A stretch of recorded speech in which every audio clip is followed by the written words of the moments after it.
доча, а это папа. Я же просила не звонить, когда я на работе. Ты только не падай. Ну, я в Шри-Ланке. Что? Ты же вчера в Египте был. Да, но увидел там пирамиды эти, и я оказался тут. Что? В полицейском участке. В тюрьме? Он Вот блин, мой папа в полиции Шри-Ланки. И ты хочешь поехать в Шри-Ланку? Не говори, что я тут застрял. Не, ну я ж не виноват, что ты такой невезучий. Как? Я вообще не хотела говорить, но мой папа в тюрьме.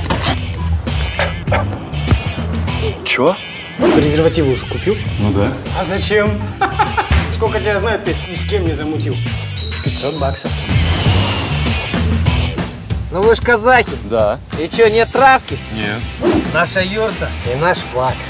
Домой хочу. Маке! Ашсай! Мы же казахи, гостеприимный народ. Хорошо. Не успели приехать, драки, менты, разборки. Целый сериал, блин.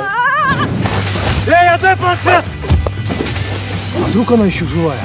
Да он же торчок конченый, ты посмотри на него. Отвали. И давай без глупостей, а то врежу. Ну мы ж казахи. Делиться надо. В смысле? 10 баксов. Ты как мой отец. Вечно он попадает в какие-то нелепые истории. Чё это с ней? Я должна вытащить отца. Не тарахти. В общем, ты не сможешь спасти своего отца. И все у тебя будет плохо. Почему? Я уже не знаю, что мне делать.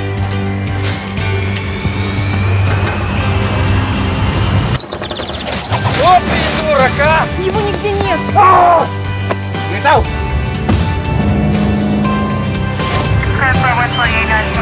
Да это я им скажу, не египте мне мозги. Надо как-то развести это дело. Как? Ну, не знаю, у нас же как-то с гаишниками разводят.